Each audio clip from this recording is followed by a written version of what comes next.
A rich family rejected their own granddaughter because of her race. 15 years later, they came back begging for her forgiveness. Before we continue, don't forget to subscribe to the channel, like the video, and comment where in the world you're watching from. Let's go. Zoe Thompson stared at the embossed graduation invitation, trembling in her hands, the heavy cardstock bearing the Columbia University seal seeming to grow heavier with each passing second. The familiar question that had haunted her for 15 years resurfaced like an unwelcome ghost. Should she invite the grandparents who had once rejected her because of the color of her skin? The afternoon sunlight streamed through her dorm room window, casting long shadows across her textbooks and law briefs. At 20 years old, Zoe was already an anomaly, a prodigy completing law school while her peers were still finishing their undergraduate degrees. The academic pressure had been relentless, but somehow, it had always felt more manageable than the fractured family history she carried like an invisible weight. She traced her finger over the raised lettering announcing her graduation ceremony. 6 invitation cards had been provided. 2 for her parents, obviously. But the remaining 4? The question lingered like an unresolved legal argument. Fragments of childhood memories drifted back to her, playing in the sprawling gardens of her grandparents' Westchester mansion. Her small hands reaching up to touch her grandmother Eleanor's pearl necklace, her grandfather Richard's booming laugh as he showed her his collection of antique pocket watches. Before everything shattered, Zoe set the invitation down and moved to her window, gazing out at the Columbia campus. Students lounged on the lawn, carefree and laughing. None of them would understand the weight of her decision. How something as simple as a graduation invitation could reopen wounds that had never fully healed. Her phone buzzed with a text from her mother. "Dad's making your favorite for dinner tonight. Don't be late. Love you." 2 hours later, Zoe stood on her parents' modest front porch in Queens, breathing in the familiar scent of her father's jambalaya wafting through the screen door.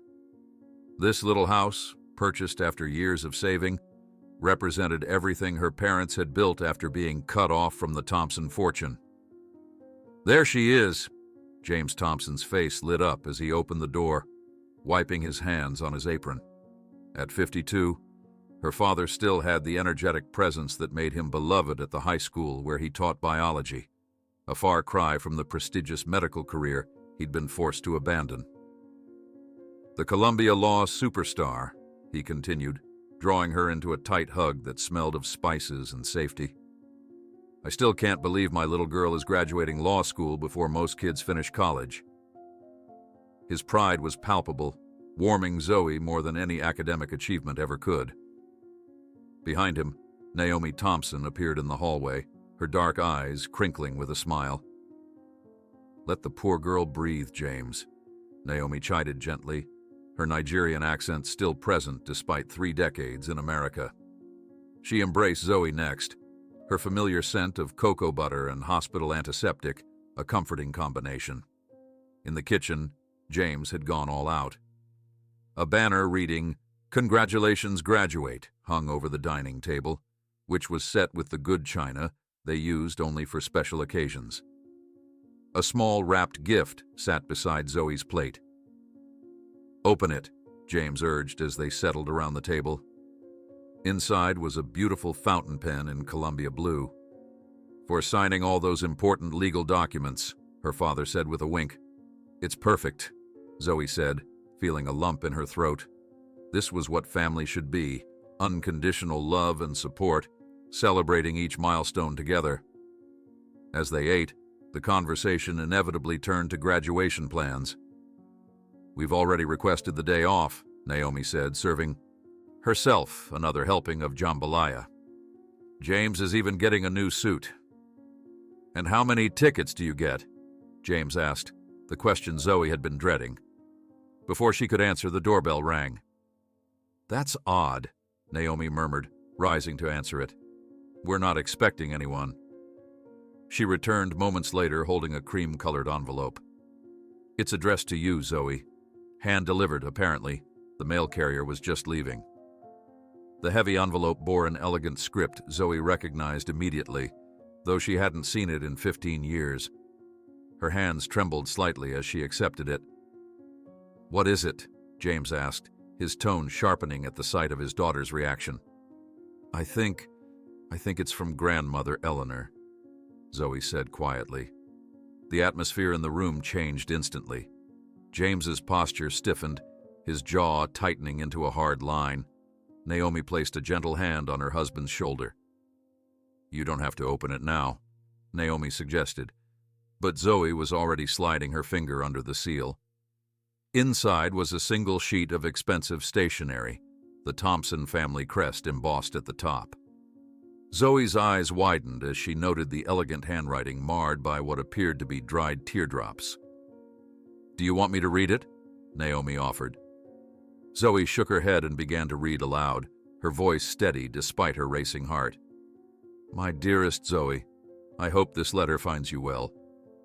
We have followed your accomplishments from afar with immense pride, though we had no right to such feelings. Your grandfather Richard suffered a severe heart attack last week. The doctors say he is recovering, but the experience has forced us both to confront our mortality and our mistakes." Zoe paused, glancing at her father. James's face had become a rigid mask, but he nodded for her to continue. 15 years of regret is too long. We do not expect forgiveness, nor do we deserve it. But if you could find it in your heart to allow us to see you, even once, before it's too late, it would mean more than I can express. With love and remorse, Eleanor Thompson. Silence fell over the kitchen. Zoe carefully folded the letter and returned it to its envelope. "Well," James finally said, his voice unnaturally calm, "that's quite the timing." "James," Naomi began, but he cut her off. "No, it's perfect, isn't it?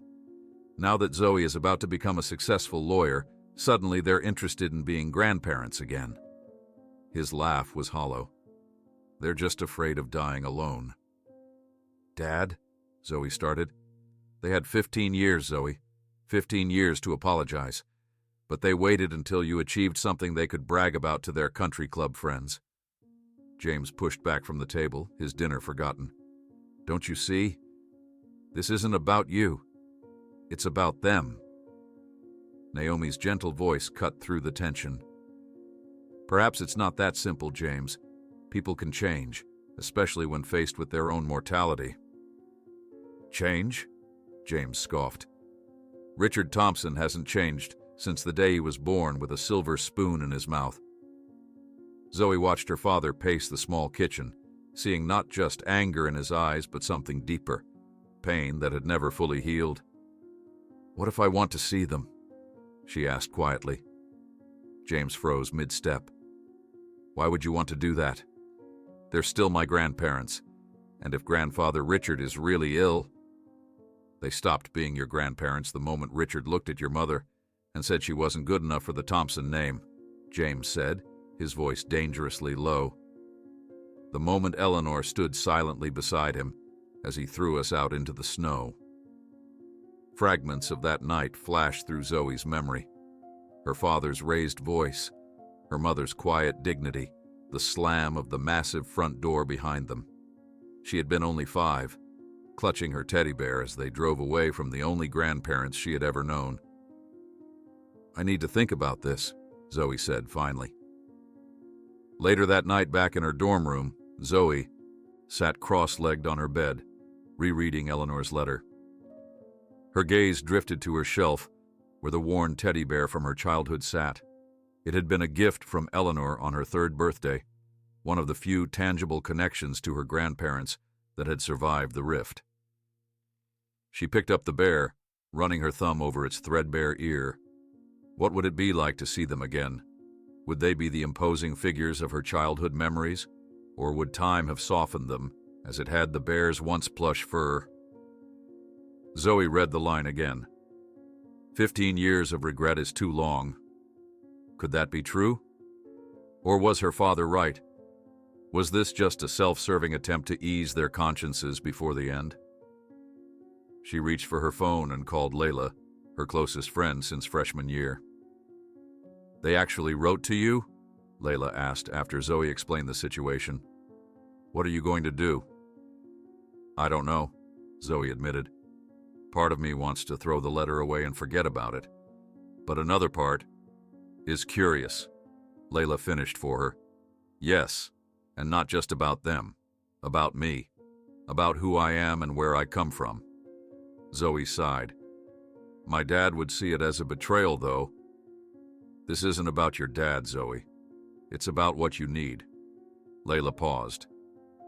"Maybe you should meet them once, on your terms. Neutral territory." After hanging up, Zoe stared at her phone for a long moment. Then, before she could change her mind, she typed out a response to the email address included at the bottom of Eleanor's letter. "I can meet for lunch next Thursday at Riviera Cafe in Greenwich Village. 1 p.m. Just the three of us. Zoe." Her finger hovered over the send button. Was she making a mistake? Would this open wounds better left scarred over, or was this her one chance to finally find closure? Taking a deep breath, she pressed send. Within minutes, her phone buzzed with a response from Eleanor. "Thank you, dear. There's so much we need to tell you. Things your father never knew." "Thank you, dear. There is so much we need to tell you. Things your father never knew." Zoe stared at Eleanor's cryptic response, her finger hovering over the screen. What things could her grandmother possibly be referring to? What secrets had been kept from her father? The message sent a chill down her spine, raising more questions than it answered. She reread the message several times, trying to decipher any hidden meaning in those few words.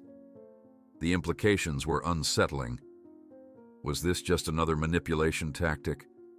Or was there truly something significant her father had never been told?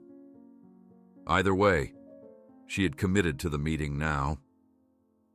Over the next few days, Zoe found herself distracted during lectures, her mind constantly returning to Eleanor's enigmatic message. She spent hours trying to piece together fragments of childhood memories, searching for clues to what her grandmother might reveal. The anticipation left her both anxious and oddly hopeful. The morning of the lunch arrived with unexpected sunshine after days of spring rain. Zoe stood before her closet, suddenly overwhelmed by the simple task of choosing what to wear. This wasn't just lunch. It was a statement, a presentation of who she had become without them. After trying on and discarding several outfits, she settled on a tailored navy blazer over a simple white blouse and slim-fitting trousers. Professional, poised, and deliberate. She applied minimal makeup and pulled her curly hair into a neat, low bun. The reflection that stared back at her from the mirror looked composed and mature, though her racing heart told a different story. Before leaving her dorm, Zoe hesitated, then walked to her bookshelf and gently took down her childhood teddy bear. Its worn fur and slightly lopsided ear made it look vulnerable, much like how she felt. After a moment's consideration, she carefully placed it in her messenger bag. "You were there that night," she whispered to the stuffed animal. "You should be there today, too." The taxi ride through Manhattan's bustling streets gave Zoe time to rehearse what she might say, how she would react to seeing her grandparents again. Would she recognize them immediately? Would they recognize the woman she had become? The familiar skyline outside the window blurred as she lost herself in thought. Halfway to the restaurant, her phone rang. Seeing her mother's name on the screen, Zoe answered immediately. "Mom? Everything okay?" Naomi's voice came through breathless and concerned. "Zoe, your father found out about the lunch." A cold knot formed in Zoe's stomach. "How?" "He saw the confirmation email on your tablet when he borrowed it last night to check something." Naomi's voice dropped lower. "He's furious, Zoe. I've never seen him like this since that night." Zoe closed her eyes, gripping the phone tighter. "I was going to tell him after. I just wanted to form my own opinion first." "I know, sweetheart." Naomi sighed. "I tried to calm him down, but he stormed out. I'm worried he might show up at the restaurant," Zoe finished, the knot in her stomach tightening. Just be careful, love. Whatever happens, remember you're doing this for yourself, not for them, not for your father." After hanging up, Zoe considered calling Eleanor to cancel, but the taxi was already pulling up to the restaurant.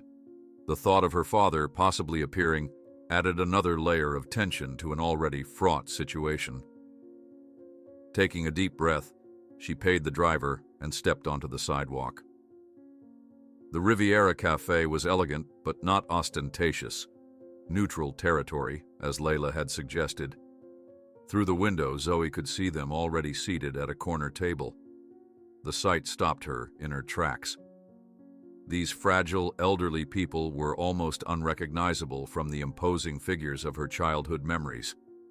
Richard Thompson, once robust and commanding, now appeared thin and diminished in an expensive suit that seemed slightly too large for his frame. Eleanor, still elegant, with her silver hair swept into a perfect chignon, had a vulnerability in her posture that Zoe had never associated with her grandmother. For a moment, Zoe remained frozen on the sidewalk, one hand unconsciously reaching into her bag to touch the teddy bear for reassurance. Then, squaring her shoulders, she pushed open the door and entered. The maitre d' nodded respectfully. "Ms. Thompson, your party is waiting." As Zoe approached the table, Eleanor looked up, her perfectly composed expression crumbling instantly. Her hand flew to her mouth, tears welling in her pale blue eyes. "Zoe," she whispered, half rising from her seat. Richard turned, his movements careful and deliberate. His eyes, the same shade of brown as James's and Zoe's own, widened with recognition and something that looked remarkably like fear. "You came," he said, his voice rougher than Zoe remembered. "I said I would." Zoe remained standing, suddenly unsure of the proper protocol. Should she shake their hands? Allow them to embrace her? The awkwardness hung in the air between them. Eleanor settled the matter by gesturing to the empty chair. "Please, sit down. Thank you for agreeing to meet us." As Zoe took her seat, she discreetly placed her teddy bear on the chair beside her, partially hidden by her bag, but visible enough that its presence gave her comfort. The waiter appeared immediately, offering water and menus. The momentary distraction provided a welcome buffer. "You look so much like your father," Eleanor said when the waiter departed. Her voice trembled slightly. "But I see your mother in you too, her grace."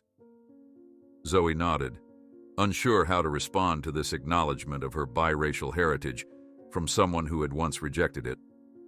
"Columbia law," Richard said, his eyes focusing on Zoe with intensity. "Top of your class from what we've heard." "How did you know that?" Zoe asked, her guard rising. "We've kept track," Eleanor admitted. "From a distance. Your achievements have been remarkable." The conversation proceeded in fits and starts, a strained dance of careful questions and measured responses. They asked about her studies, her future plans. She inquired politely about their health, purposely avoiding any mention of her father or the past they shared. When their meals arrived, Zoe noticed Eleanor's gaze fixed on something beside her. Following her grandmother's line of sight, she realized that her movement had fully revealed the teddy bear. Eleanor's composed facade crumbled. A small sob escaped her lips as she recognized the well-worn toy. "You kept it," she whispered. "I did," Zoe confirmed, uncertain whether to feel embarrassed or defiant about bringing the childhood comfort object. Richard reached across the table, not toward Zoe but toward his wife, covering Eleanor's trembling hand with his own. The gesture spoke of a shared pain Zoe hadn't expected to witness. "We've made so many mistakes," Richard said quietly. "Too many to enumerate over lunch." Before Zoe could respond, a commotion at the restaurant entrance drew their attention. Her heart sank as she recognized her father's voice, sharp with barely contained anger. "I'm joining my family," James was telling the maitre d', who looked increasingly uncomfortable. "My parents and my daughter." The staff member glanced toward their table, seeking confirmation. Eleanor nodded, her face pale but resolute. James approached the table with measured steps, his expression a mask of controlled fury. Other diners glanced up with curious eyes, sensing the drama unfolding. "Dad," Zoe began, rising from her chair. "I was going to tell you after—" "After what?" James interrupted, his voice dangerously quiet. "After they manipulated you too? After they found a way to use you like they tried to use me?" "James," Eleanor said, her voice surprisingly steady, "please sit down. People are watching." "People are always watching in your world, aren't they, Mother?" James replied bitterly. "Always concerned with appearances." Richard struggled to his feet, leaning heavily on a polished wooden cane Zoe hadn't noticed before. The effort seemed to cost him considerably, his face flushing with exertion. "You have every right to be angry," Richard said, his breathing labored. "Every right to hate us. But this isn't about you and me anymore, James." "You don't have the right to say my daughter's name," James shot back. "You lost that right 15 years ago." The tension around the table was palpable. A waiter hovered uncertainly nearby, clearly debating whether to intervene. Zoe felt the weight of curious stares from neighboring tables, the quiet murmurs of other diners witnessing their family drama. "Dad, please," Zoe pleaded quietly. "Just sit down, hear them out. For me." Something in her voice seemed to reach James. After a long, tense moment, he pulled out the remaining chair and sat down, his posture rigid with anger. "5 minutes," he said curtly. "Then we're leaving." Richard lowered himself back into his seat with difficulty. "We're selling the mansion," he said without preamble. "And the company." This was clearly not what James had expected to hear. His brow furrowed in confusion. "What does that have to do with us?" Eleanor exchanged a glance with her husband before continuing. "We're getting our affairs in order. At our age, with Richard's health—" She trailed off, gesturing vaguely. "So you're here to tell us about your estate planning?"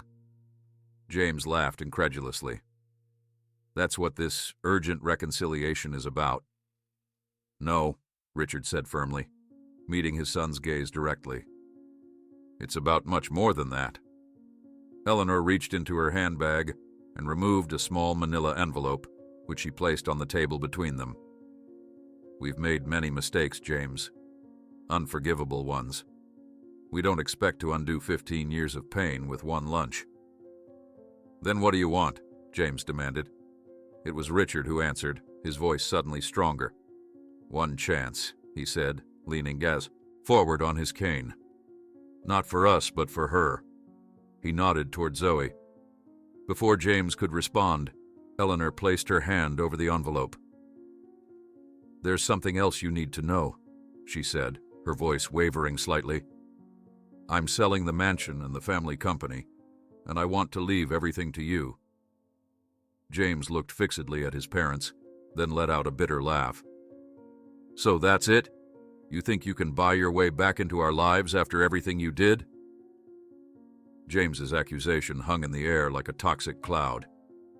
The elegant restaurant around them seemed to fade into the background as the weight of his words settled over the table. Eleanor's face fell, the composed socialite facade crumbling for a moment to reveal genuine hurt. "That's not what this is about," she whispered, her fingers trembling on the manila envelope. Richard straightened in his chair, wincing slightly from the effort.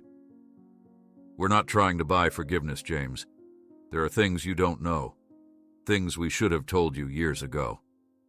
James crossed his arms, his expression hardening into something beyond mere anger, a practiced defensiveness built over 15 years of hurt. "I'm sure there are," he said coldly. "Let me guess. You've had a spiritual awakening? Found God? Realized money can't buy happiness?"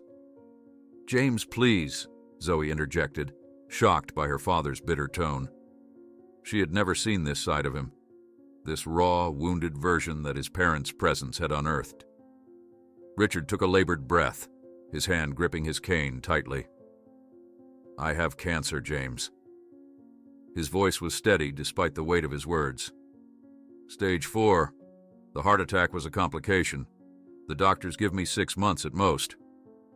The declaration silenced the table. James's expression flickered, the hardened mask slipping for just a moment to reveal shock, before settling back into guarded skepticism. "I'm sorry to hear that," he finally said, his voice carefully neutral. "But I don't see how that changes anything between us." Eleanor reached across the table, not quite daring to touch her son's hand. "We've spent 15 years regretting what happened. 15 years is too long to live with this kind of regret, especially when there's so little time left." Zoe watched her father's face, noticing the subtle changes in his expression. Despite his harsh words, she could see the impact of Richard's diagnosis. James had built a career helping students, showing compassion to everyone but these two people who had wounded him so deeply. "Why now?" James demanded, but the bite had diminished from his tone. "Why wait 15 years until you're facing mortality?" "Because we were cowards," Richard answered simply. "And because pride is a poison that takes a long time to recognize in your own bloodstream." A waiter approached cautiously, sensing the tension but bound by professional duty. "Is everything all right with your meals?" Eleanor composed herself instantly, years of social training taking over. "Everything is fine, thank you." When the waiter departed, Richard continued in a lower voice. "We don't expect you to forgive us, James. We don't deserve it. But Zoe deserves to know her full history, her heritage, without the poison of our mistakes." James stood abruptly, throwing his napkin on the table. "Zoe, we're leaving." Torn between loyalty to her father and a growing need to understand her own history, Zoe remained seated. "Dad, I need to hear them out." "They're manipulating you just like they always manipulated me," James insisted, though his convictions seemed to waver as he looked at his daughter's determined expression. "I'm not a child," Zoe responded firmly. "I'm about to be a lawyer. Trust me to make my own judgment." After a tense moment, James exhaled sharply. "Fine, you stay. But this doesn't change anything for me." With a last hard look at his parents, he strode from the restaurant. Eleanor watched him go, tears sliding silently down her cheeks. "He has every right to hate us," she whispered. The remainder of the lunch was subdued, but surprisingly informative. Free from James's presence, Richard and Eleanor spoke more openly about their regrets and their hopes for some kind of reconciliation, however limited, before time ran out. 3 days later, Zoe sat in the Columbia University Library, tucked away in a private study carrel surrounded by legal textbooks. Instead of studying for her upcoming corporate law final, however, she was hunched over her laptop, deep in research of a more personal nature. The Thompson family and Thompson Industries had a significant digital footprint. News articles, business publications, and society pages provided a comprehensive, if sanitized, history of her father's family. Richard Thompson had taken over his father's manufacturing business in the 1970s, transforming it from a regional supplier into a global corporation. The family's wealth had grown exponentially under his leadership. But it was what Zoe found in the philanthropy section of newer articles that truly surprised her. Over the past decade, the Thompson Foundation had quietly but substantially funded scholarships for Black students at several prestigious universities. There were also significant donations to racial justice organizations, all attributed to the foundation, but with Eleanor Thompson specifically named in several press releases. Zoe stared at the screen, trying to reconcile these findings with the grandparents who had rejected her and her mother. Could people really change that fundamentally? Or was this, as her father suspected, just an elaborate form of reputation management? Her phone buzzed with a text from Eleanor. "Are you free to meet this afternoon? Just the two of us. There are documents I'd like to show you." Zoe hesitated, then replied affirmatively, suggesting a public park near campus. Despite her growing curiosity, she wasn't ready to be alone with her grandmother in a private setting. Central Park was bustling with afternoon visitors when Zoe arrived at the designated meeting spot. Eleanor was already there, seated on a bench, a leather portfolio case in her lap. She looked smaller somehow, away from the elegant restaurant setting, more like an ordinary grandmother in the spring sunshine. "Thank you for coming," Eleanor said as Zoe sat beside her, leaving a careful distance between them. "I wasn't sure you would, after how things went with your father." "I'm here for myself," Zoe clarified, "to understand my own history." Eleanor nodded, opening the portfolio. "I thought you might have questions about these," she said, handing Zoe a stack of documents. Zoe scanned the papers, her legal training allowing her to quickly identify donation records, foundation minutes, and correspondence dating back nearly 10 years. All showed substantial financial support for racial justice initiatives and educational opportunities for minority students. "I don't understand," Zoe said finally. "You rejected my mother because of her race. You cut off Dad when he wouldn't end their relationship. Now you're funding scholarships for black students?" Eleanor's hands twisted in her lap. "After you and your parents left, She paused, gathering herself. "It took years for me to recognize the poison of my own prejudice, Zoe. Years of reflection, of education, of facing ugly truths about myself." She gestured to the documents. "This wasn't reputation management, as your father might suspect. These donations were anonymous for many years. I didn't want credit. I wanted atonement, I suppose, though I know no amount of money can erase what we did." "Does my father know about any of this?" Zoe asked, still processing the information. Eleanor shook her head. "We tried to find you all for years, but James was thorough in cutting ties. He changed phone numbers, moved several times. It wasn't until your Columbia admission made the news that we had any idea where you were." Zoe remembered. The small article in the local paper, "Queen's Prodigy Accepted to Columbia Law at 17. It had seemed like a minor piece at the time, but apparently it had reconnected threads long thought severed. "I began to understand the damage of my prejudice too late for your father," Eleanor continued, her voice heavy with regret. "But perhaps not too late for you." As they parted, Eleanor handed Zoe an additional envelope. "These are the documents establishing your trust fund," she explained. "Richard and I created it shortly after that night. It was the only way we knew to provide for you, even if we couldn't be in your life." Zoe accepted the envelope numbly, unsure how to feel about this revelation. "You created a trust fund for me right after rejecting me?" "Money was the language we understood best," Eleanor admitted sadly. "We couldn't express love directly, but this we could do." That evening, Zoe returned to her parents' home, finding her father alone in the living room, surrounded by old photograph albums. His expression when he looked up was uncharacteristically vulnerable. "Your mother told me to give you space," he said quietly. "But I needed to see you." Zoe sat beside him on the couch, noticing the photos spread before her. Family pictures from before the estrangement. Her father as a young man, standing proudly in front of medical school, his graduation with Richard and Eleanor beaming beside him. "They've been donating millions to racial justice causes and scholarships for black students," Zoe said, without preamble. "For years, anonymously." James's head snapped up in surprise. "What?" Zoe showed him the documents Eleanor had given her, watching as confusion, disbelief, and something more complex played across his face. "And they set up a trust fund for me right after we left," she added. "It's worth millions now."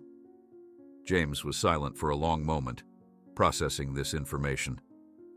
"They're still trying to control our lives with their money," he said finally, but his tone lacked conviction. "Dad," Zoe said gently, "what really happened that night?" "I was 5. I only remember fragments." James closed the photo album slowly. They didn't just reject us, Zoe. They threatened me. His voice was hollow, excavating painful memories. There was more to it than just your mother's race. Before he could continue, the doorbell rang. James frowned. Your mother has her key. Zoe opened the door to find Eleanor and Richard standing on the porch, looking uncertain and distinctly out of place in the modest Queens neighborhood. What are you doing here? She asked, too surprised to be polite. We were hoping to speak with you and your mother, Eleanor explained, her voice tense with anxiety. We didn't expect James to be home. From behind Zoe, James's voice came cold and clear. You have no right to show up at my house uninvited. Richard stepped forward, his frailty more apparent than ever. Please, James, 5 minutes. The tension was broken by Naomi's arrival, her hospital scrubs visible beneath her light jacket as she approached the house. She stopped short at the sight of her in-laws on her porch, her expression a complex mixture of surprise and wariness. Eleanor, Richard. She acknowledged them with a calm dignity that made Zoe proud. This is unexpected. Naomi, Eleanor breathed, as though seeing a ghost. We were hoping to speak with you.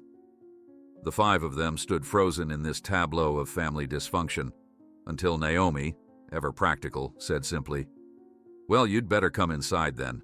The neighbors will talk.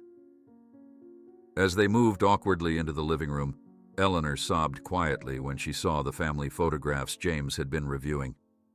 We've missed so much, she whispered. That was your choice, James said sharply. Naomi touched her husband's arm gently. Let's at least hear what they came to say. Richard lowered himself carefully into an armchair. We know we destroyed something precious, something that can never be fully repaired, he began. But there are things you need to understand about that night, about why we acted as we did. I understand perfectly, James interrupted. You couldn't accept that your son had fallen in love with a black woman. The precious Thompson bloodline couldn't be tainted. The bitterness in his voice was palpable. It wasn't just that, Eleanor said quietly. We were wrong, terribly, unforgivably wrong about Naomi's race. But there was something else. Something we used against you because we were desperate and afraid. Naomi leaned forward. What are you saying? Eleanor looked directly at Naomi for the first time. James was brilliant, destined to be a great surgeon. But there was an incident during his residency, a mistake that could have ended his career before it began. James went pale. You kept records of what happened with that patient?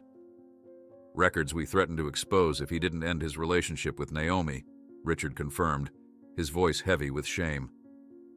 We told him we would ruin his medical career to protect the Thompson name. Zoe stared at her father in shock. You never told me about any medical incident. Because I buried it, James said bitterly, along with my career and my family name. Eleanor reached into her purse with trembling hands, removing a worn leather journal. I began writing this the night you left, she told Zoe, holding it out to her. 15 years of regret, reflection, and painful self-examination. Zoe accepted the journal, suddenly understanding what her grandmother meant when she said there was much they needed to tell her, things her father never knew. Zoe accepted the journal, stunned by the revelations cascading over her. The weight of 15 years of family secrets suddenly felt tangible, bound in worn leather and held in her trembling hands. The room around her seemed to shrink, the air heavy with unspoken pain as 4 generations of Thompsons faced truths long buried.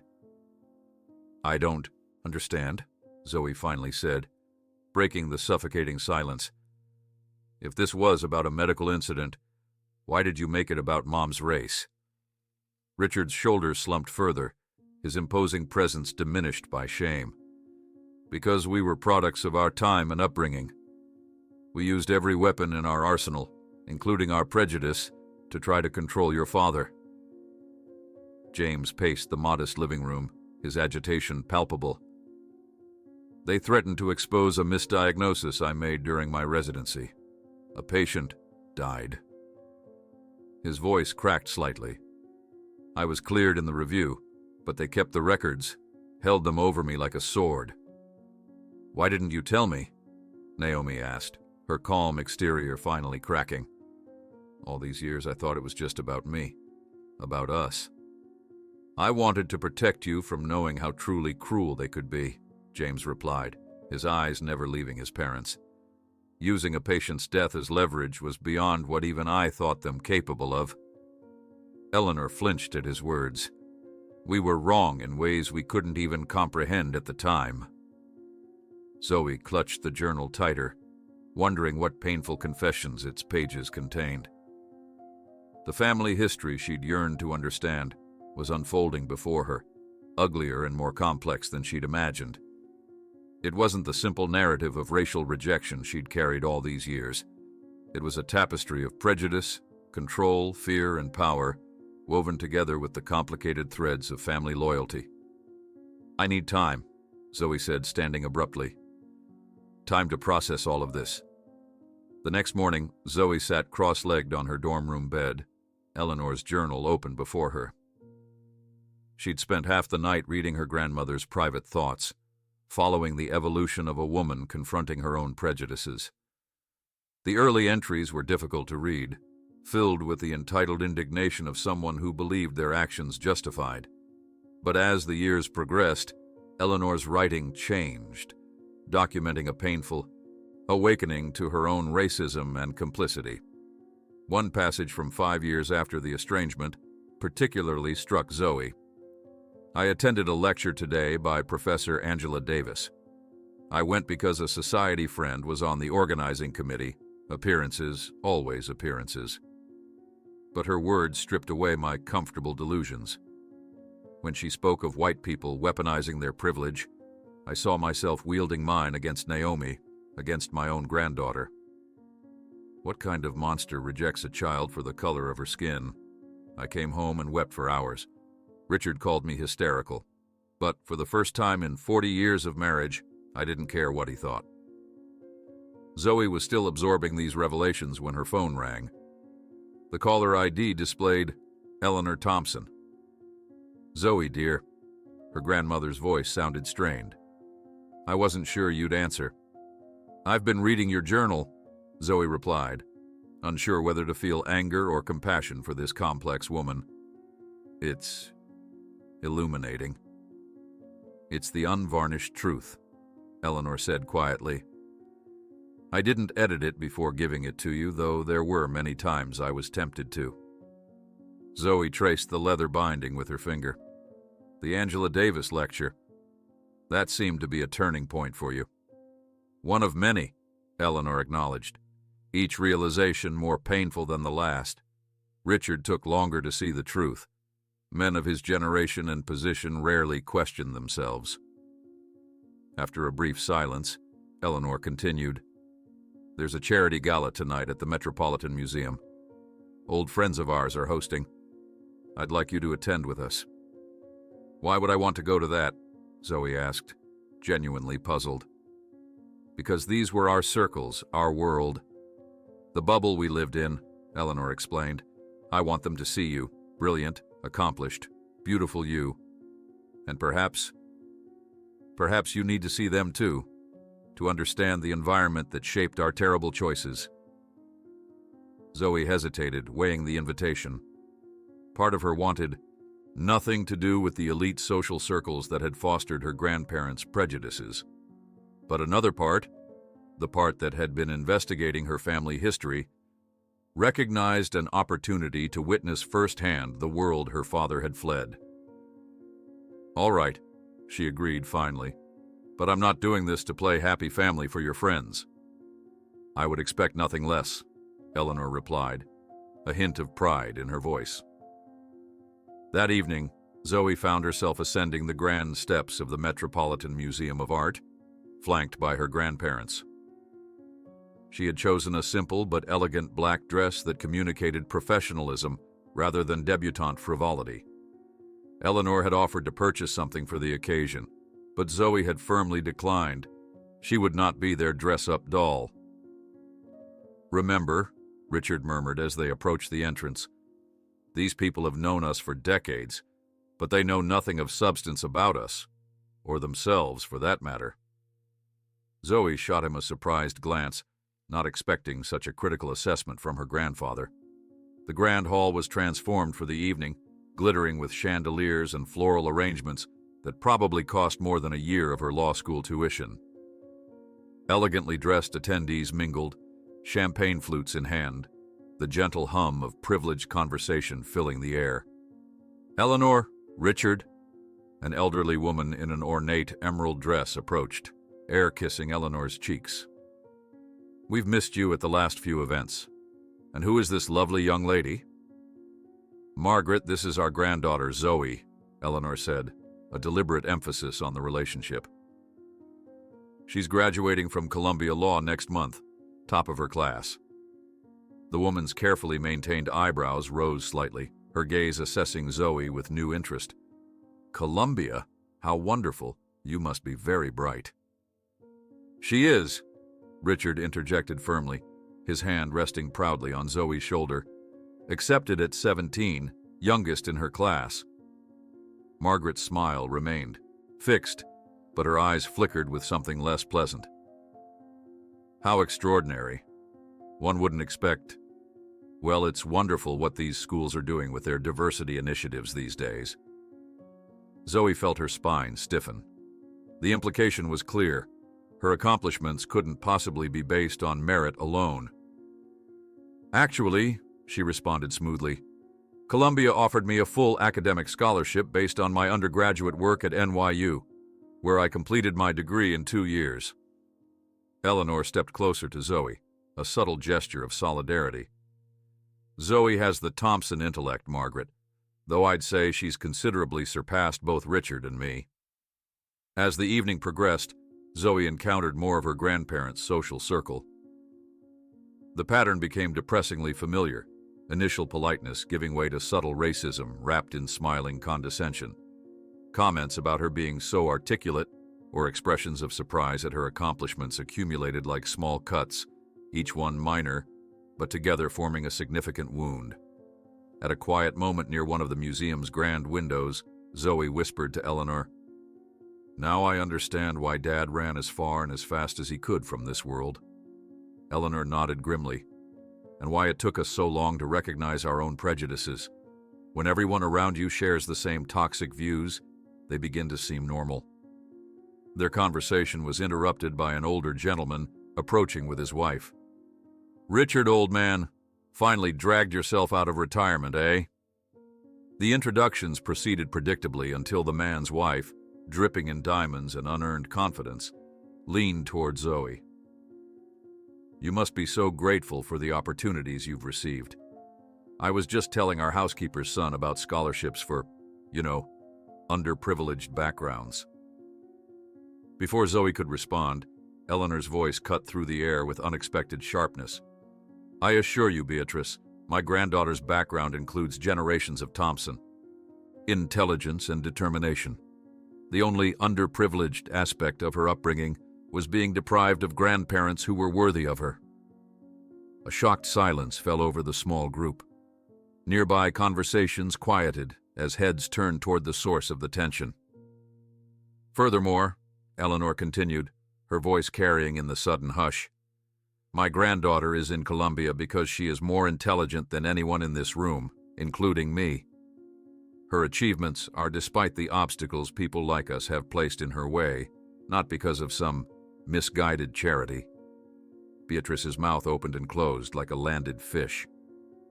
Out of the corner of her eye, Zoe noticed someone discreetly filming the confrontation on their phone. "I think," Richard said, moving to stand beside his wife, "that we are extraordinarily proud of our granddaughter and extraordinarily ashamed of our past failures to recognize her worth." The silence that followed was deafening. Then, with dignity that Zoe couldn't help but admire, Eleanor took her hand. "I believe we've made our point. Shall we?" As they made their way toward the exit, whispers erupted behind them. Decades of social standing sacrificed in a moment of long overdue honesty. Outside, as they waited for the car, Eleanor turned to Zoe.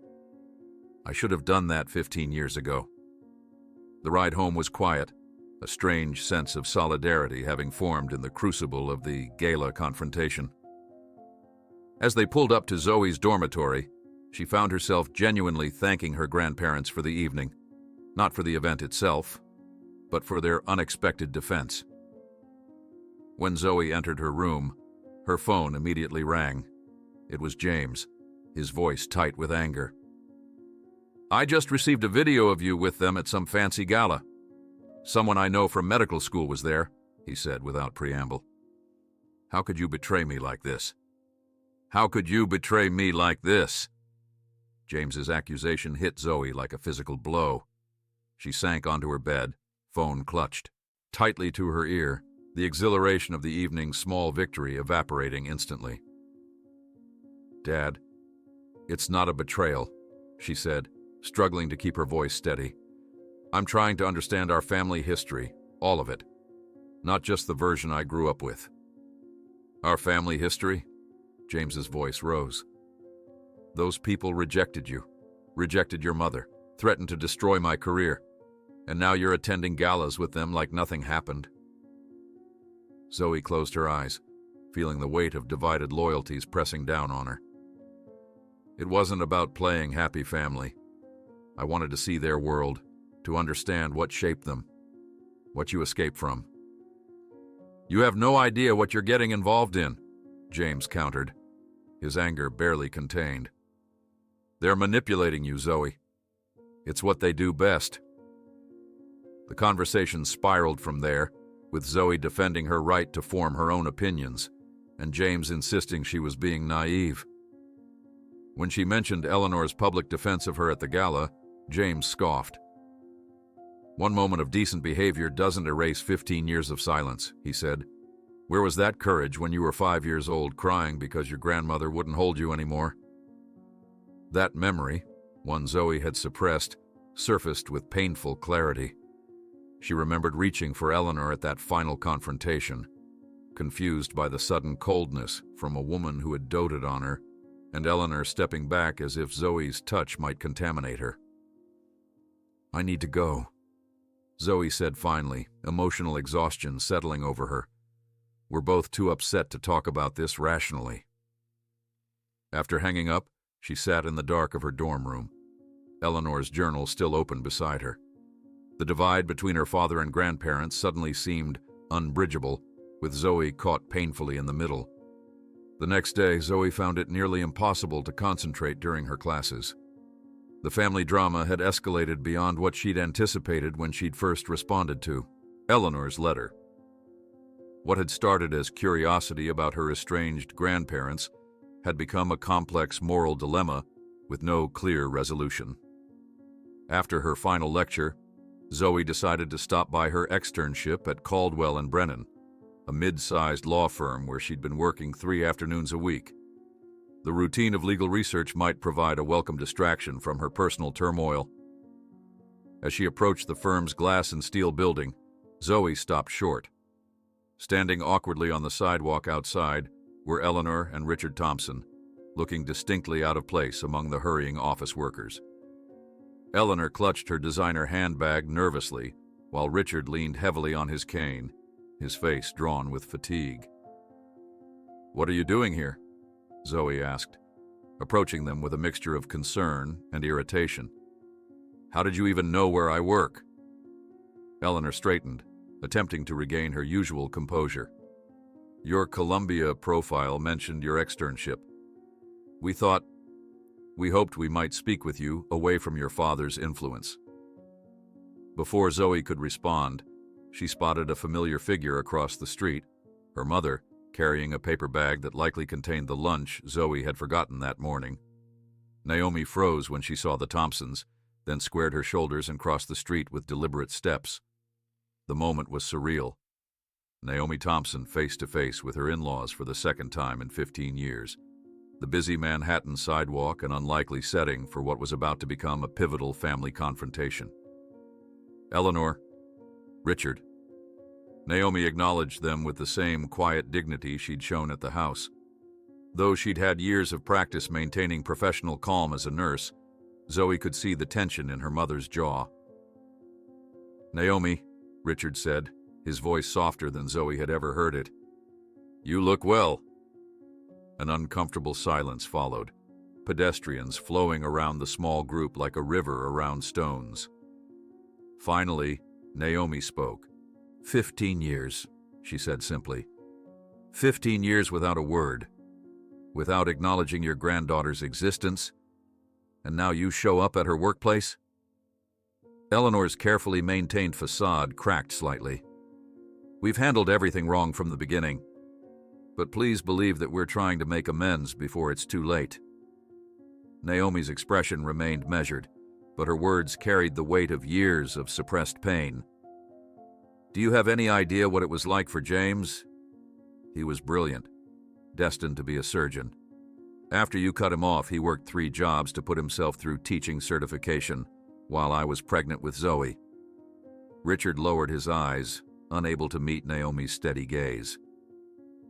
"We didn't know." "You didn't want to know," Naomi corrected. "It was easier to imagine we'd simply disappeared than to face what you'd done." A young associate from the law firm emerged, looking curiously at the tense gathering. Zoe quickly suggested they move their conversation elsewhere, leading the group to a small coffee shop around the corner. In the relative privacy of a corner table, Naomi continued, her calm exterior belying years of accumulated hurt. "James was blacklisted from every major hospital in the Northeast. Your influential friends made sure of that. We had to move 3 times in 2 years just to find stable work." Eleanor paled visibly. "Richard, did you—" "No," he insisted, though doubt clouded his expression. "I may have mentioned to some colleagues that James had issues, but I never explicitly—" "You didn't have to be explicit," Naomi interrupted. "A word here, a concerned look there. That's all it took from Richard Thompson to ensure no doors would open for your son." Zoe watched her mother in amazement. All these years, Naomi had carried this knowledge without bitterness, without poisoning Zoe's potential relationship with her grandparents. She had maintained her dignity and integrity in the face of crushing rejection and active sabotage. "Why didn't you tell Dad about the trust fund?" Zoe asked suddenly. "Or me before now." Naomi's expression softened as she looked at her daughter. "Pride," she said simply. "James wouldn't have touched that money if he were starving. And later it seemed too complicated to explain." Eleanor reached hesitantly across the table, not quite daring to touch Naomi's hand. "We've wronged you terribly. Both of you. All of you." "Yes," Naomi agreed, her directness startling after years of diplomatic silence. "You have. But this isn't about me or even about James. It's about Zoe and what she needs now." Richard straightened in his chair, summoning what remained of his once commanding presence. "What she needs, what we all need, is truth. Complete truth, no matter how painful." After the difficult conversation with her mother and grandparents, Zoe returned to her dorm, emotionally drained yet somehow clearer about the complex situation. Naomi had demonstrated remarkable grace, neither absolving the Thompsons of their actions nor closing the door to potential healing. As Zoe settled at her desk to tackle neglected assignments, her phone lit up with a text from Eleanor. "Thank you for today. Your mother is an extraordinary woman. I see now where you get your strength." While organizing her notes, Zoe accidentally knocked several folders to the floor. As she gathered them, a document slipped out. Papers concerning the trust fund Eleanor had established for her 15 years ago. Curiosity piqued. She began examining them more carefully than she had initially. What she discovered sent a chill through her. The trust had been established just 3 days after the night her family left the Thompson mansion. Moreover, it contained specific provisions for education, housing, and health care that suggested Eleanor had anticipated the difficulties James and Naomi might face after being cut off. "They couldn't love me directly," Zoe whispered to her empty room, the realization bitter on her tongue. But they tried to compensate with money. She called her best friend Layla, needing to process this discovery with someone outside the family drama. "It's so twisted," she said after explaining. "They rejected us completely, then secretly set aside millions for me, like that would somehow absolve them." Or, Layla suggested carefully, maybe it was the only way they knew how to show they cared, even while they were too prejudiced and proud to actually say it. Zoe considered this perspective, turning the trust documents over in her hands. Either way, it feels like too little, too late. "What are you going to do now?" Layla asked. Before Zoe could answer, another call came through, her father. "I have to take this," she told Layla. "It's Dad." James's voice sounded calmer than during their previous conversation, though still strained. "Your mother told me about seeing them today," he said without preamble. "She thinks we should all sit down together, one dinner, at our house." Zoe nearly dropped the phone in surprise. "You're willing to do that?" "Not for them," James clarified quickly. "For you, and because your mother thinks it's necessary. She says we need to lance this wound once and for all." Over the next few days, Zoe carefully negotiated the details of what promised to be an incredibly tense family dinner. Everyone walked on eggshells during the planning, as if the slightest misstep might shatter this fragile opportunity for some kind of resolution. James insisted the dinner be held at their home in Queens. Neutral territory was no longer sufficient. "If they want reconciliation," he said firmly, "they need to see the life we built without them, on our terms." On the evening of the dinner, Zoe arrived early to help prepare, finding her father unusually quiet as he moved around the kitchen. "Are you sure about this?" she asked gently. James's hands stilled on the salad he was preparing. "No," he admitted, "but I'm sure about you and what you need. And maybe," he hesitated, "maybe I need this too, even if it goes badly." Eleanor abaixa a cabeça, lágrimas escorrendo silenciosamente. "Porque sabíamos que tínhamos cometido o pior erro de nossas vidas, e era a única maneira que conhecíamos de tentar compensar, mesmo que você nunca soubesse." Eleanor's head bowed, tears silently streaming down her face. "Because we knew we had made the worst mistake of our lives, and it was the only way we knew to try to make amends, even if you never knew about it." Zoe stared at her grandmother, struggling to reconcile this vulnerable woman with the cold matriarch of her childhood memories. The trust fund documents in her hand suddenly felt heavier, weighted with 15 years of unspoken regret. Here was tangible evidence of her grandparents' conflicted feelings, rejecting her with their actions while trying to provide for her future with their wealth. "Money doesn't fix everything," Zoe said finally, her voice soft but firm. "It doesn't erase what happened." "We know that now," Eleanor replied, dabbing at her tears with an embroidered handkerchief. "It took us far too long to understand." The preparations for dinner continued in tense silence. James moved around the kitchen with practiced efficiency, his medical precision evident even in the way he chopped vegetables. Naomi set the table with their best dishes, not particularly expensive, but cherished items they'd collected over the years of building their life together. When the doorbell rang at precisely 6 o'clock, the atmosphere in the modest Queen's home grew even more charged.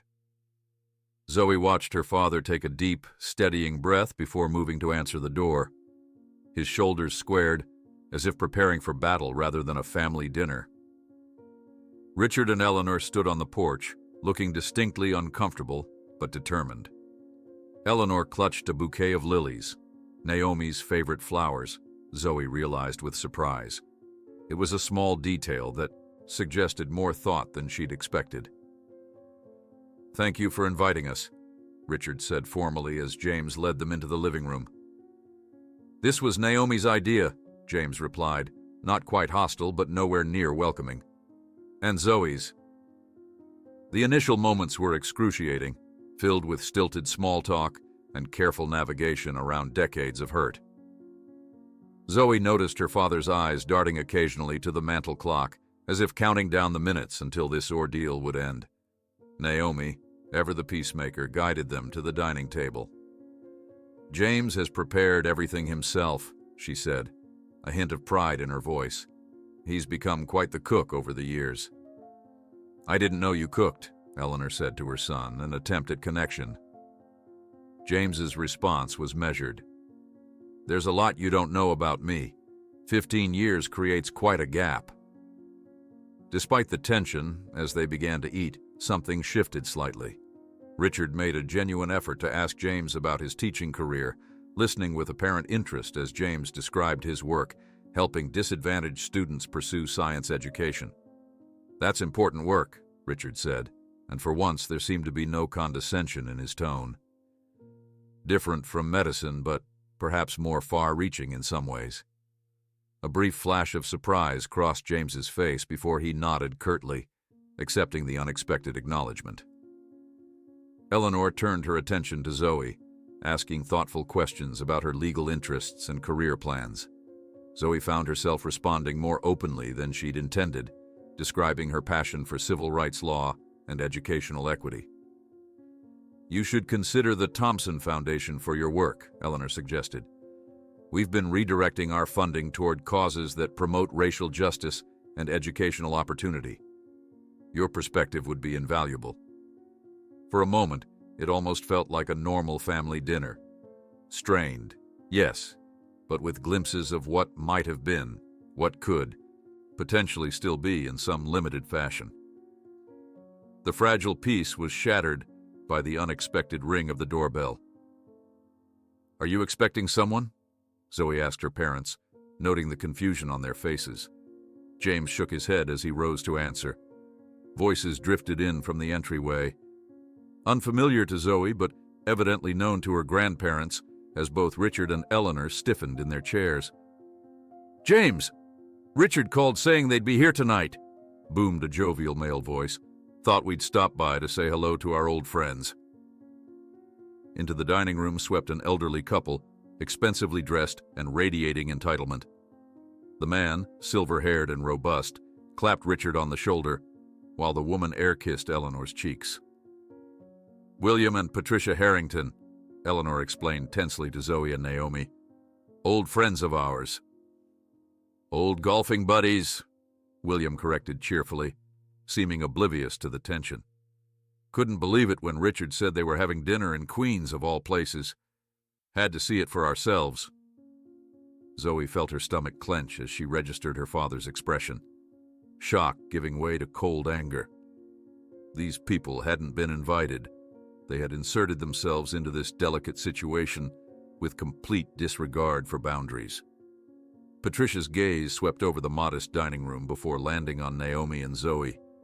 Her smile remained fixed, but something calculating entered her eyes.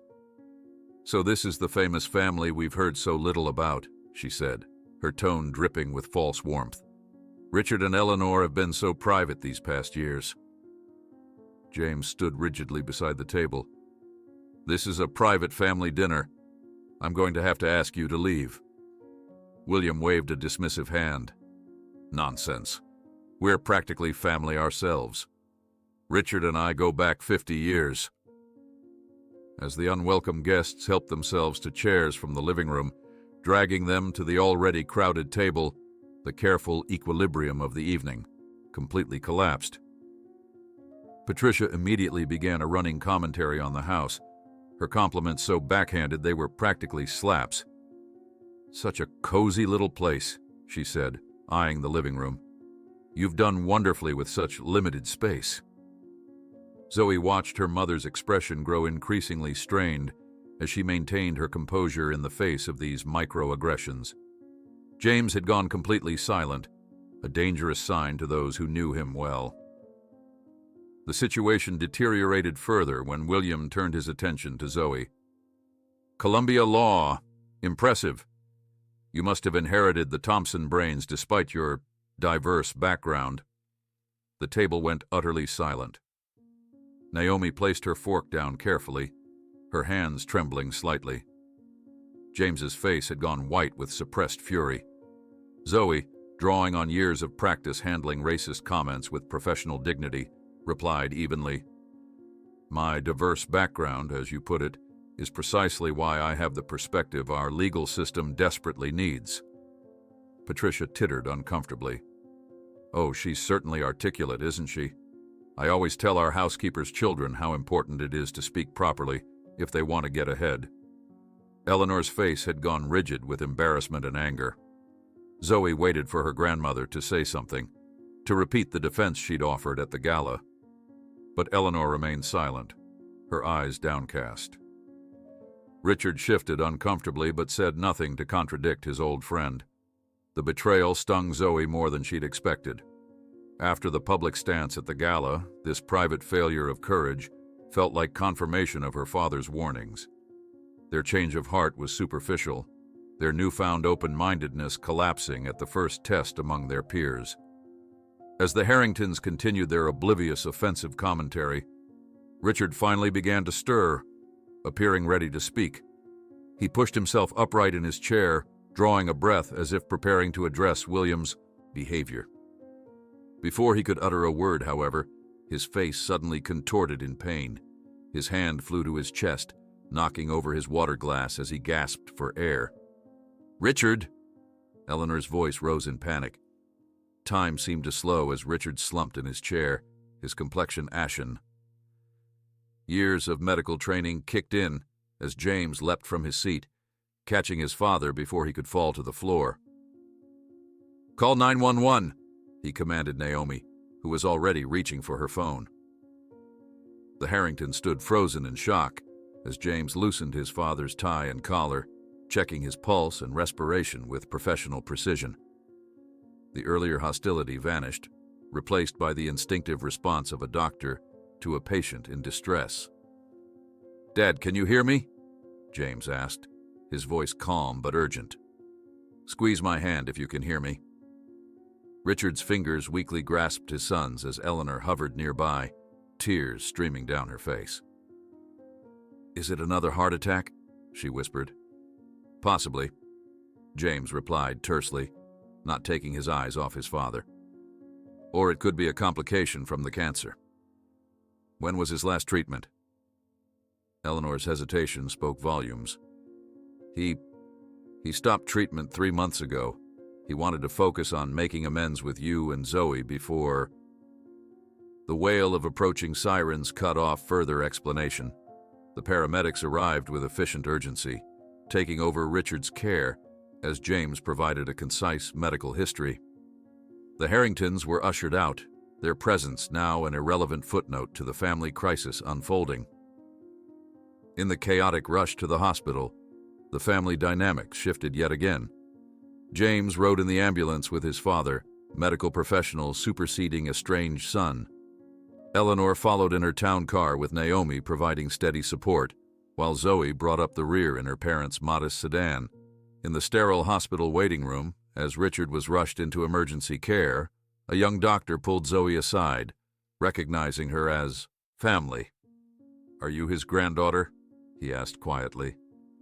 Zoe nodded, still processing the evening's dramatic turn. The doctor's expression was grave yet compassionate. "There's something you should know. Your grandfather refused treatment for his cancer months ago. He only wanted to live long enough to try to make peace with you and your father." The doctor's words echoed in Zoe's mind as she stood frozen in the sterile hospital hallway. "Your grandfather refused treatment for his cancer months ago. He only wanted to live long enough to try to make peace with you and your father." A wave of conflicting emotions washed over her: shock, disbelief, and a strange, painful understanding. Richard Thompson, the imposing patriarch who had once rejected her, had chosen reconciliation over his own survival. The revelation cast everything in a different light, reframing his urgency not as manipulation, but as desperation, born of limited time. Zoe found herself wandering back to the waiting room, unable to immediately process what she'd learned. Eleanor sat rigidly in an uncomfortable plastic chair, her usually immaculate appearance now disheveled, her eyes red-rimmed from crying. James stood by the window, his silhouette sharp against the city lights, shoulders tense as he stared into the darkness. "He's stable for now," a nurse informed them, breaking the heavy silence. "The doctor will update you shortly." Eleanor's hands twisted nervously in her lap, a gesture so human and vulnerable that Zoe felt a surprising surge of compassion. This elegant woman, who had once seemed untouchable, was now revealed as simply an aging, frightened wife facing the imminent loss of her husband of 5 decades. "Why didn't you tell us he'd stopped treatment?" James asked without turning from the window, his voice carefully controlled. "He made me promise not to," Eleanor replied, her voice barely above a whisper. "He said he didn't want pity to be the reason for reconciliation. He wanted it to be genuine or not at all." Hours crawled by as they waited for more news. The artificial lighting cast harsh shadows across tired faces as midnight came and went. Naomi arrived with coffee for everyone, her practical kindness a balm in the tense atmosphere. The 4 of them, James, Naomi, Eleanor, and Zoe, sat together in uncomfortable hospital chairs, a fractured family tentatively united by crisis. As dawn broke over the Manhattan skyline, Richard was moved to a private room. The doctor, looking exhausted from his overnight shift, updated them on his condition. "He's stabilized, but this was a significant cardiac event. Given his advanced cancer, his recovery will be complicated." When they were finally allowed to see him, Richard appeared shockingly diminished against the white hospital sheets. Various monitors beeped softly, tracking the fragile rhythms keeping him alive. James entered the room with the clinical detachment of his medical training, but Zoe could see the complex emotions he was fighting to control. Eleanor approached the bed first, gently taking her husband's hand. Richard's eyes fluttered open, recognition slowly dawning as he surveyed the family gathered around him. "You're still here," he whispered to James, his voice raspy from the oxygen mask. "Professional curiosity," James replied, but the attempted deflection lacked conviction. Later that morning, as Richard slept, Eleanor asked Zoe to accompany her back to their Upper East Side apartment to collect some necessities. The penthouse that had once been so intimidating to 5-year-old Zoe now struck her as simply a beautiful but lonely space, filled with expensive objects, but few signs of genuine living. "I never brought anyone here after you left," Eleanor confessed, as she gathered toiletries in a small overnight bag. "No grandchildren running through the halls, no family holidays. Just Richard and me, rattling around in rooms too large and too quiet." She led Zoe to a study lined with leather-bound books. Unlocking a mahogany desk drawer, Eleanor removed a thick, leather-bound journal, different from the one she had already given Zoe. "I started this the day after you all left," she explained, handling it with reverence. 15 years of daily entries. Every regret, every realization, every painful step toward understanding what we had done. Zoe accepted the journal cautiously. "You already gave me your journal." "That was only the first volume," Eleanor clarified. "This contains the rest. My journey from ignorance through awareness to genuine remorse. It's not pretty, Zoe. The early entries especially. They reflect views I'm deeply ashamed of now." Back at the hospital, while Eleanor spoke with doctors and James made necessary calls to his school, Zoe found a quiet corner in the cafeteria and began reading her grandmother's journal. The early entries were indeed difficult to stomach, filled with self-justification, entitlement, and casual prejudice that made Zoe wince. But as the years progressed, she could trace Eleanor's painful evolution. An entry from 7 years after the estrangement caught her attention. "I attended a racial justice workshop today. I told myself it was to better understand our foundation's charitable work, but the truth is more selfish. I want to understand what I destroyed. The facilitator asked us to write a letter to someone we'd hurt with our racism. I wrote to Zoe. 10 pages of apology she'll never see." Richard found me sobbing afterward and asked why I torture myself this way. How can I explain that the torture is the point? That I deserve this pain? As Zoe continued reading, she found herself experiencing her grandmother's journey, the books Eleanor had read, the workshops she'd attended, the slow, painful dismantling of privilege and prejudice that had defined her worldview for decades. It wasn't a perfect journey, and Eleanor had clearly backslid at times, but the overall arc bent toward genuine awakening. When Zoe returned to Richard's room that afternoon, she found James sitting alone by his father's bedside. Richard appeared to be sleeping, oxygen mask fogging rhythmically with each breath. "Mom took Eleanor to get something to eat," James explained quietly. "I told them I'd stay." Zoe took the chair on the opposite side of the bed. "I've been reading Grandmother's journal, the complete version." James nodded but said nothing, his expression unreadable. "She changed, Dad. Not overnight, not easily, but significantly." Zoe hesitated, then pressed on. "I think we need to consider the possibility that their remorse is genuine." James finally met her gaze, his eyes reflecting decades of hurt. "Even if it is, some wounds run too deep to heal, Zoe." Their conversation was interrupted as Richard stirred, his eyes opening to focus on his son. "James," he said weakly, removing his oxygen mask despite James's automatic doctor's protest. "There's something I need to tell you." What followed was a halting, difficult confession. Richard, voice breaking with emotion and weakness, finally revealed the complete truth of what had happened 15 years ago. It wasn't just racial prejudice, though, that had been real and toxic. It wasn't just the threat about James's medical error, though that had indeed been weaponized. "My father disowned me when I married your mother," Richard confessed, each word clearly costing him effort. "Eleanor came from the wrong side of Boston society, a nobody with no connections. I was cut off completely, had to build everything from nothing." James listened in stunned silence as Richard continued. "When you brought Naomi home, all I could see was my own father's disapproving face. I became him, James. I became the very man I'd spent my life resenting." Richard's voice broke. "I repeated the only family pattern I knew, and I realized too late that I'd become the man I most despised." Zoe watched her father absorb this revelation, seeing the complex play of emotions across his face: shock, disbelief, and something that might have been the first flicker of understanding. That evening, as Zoe sat with Eleanor in the hospital cafeteria, she turned to a particularly poignant entry from the journal, dated just 2 years ago. "I dreamt of Zoe last night, not as the child she was when we lost her, but as the young woman she must be now.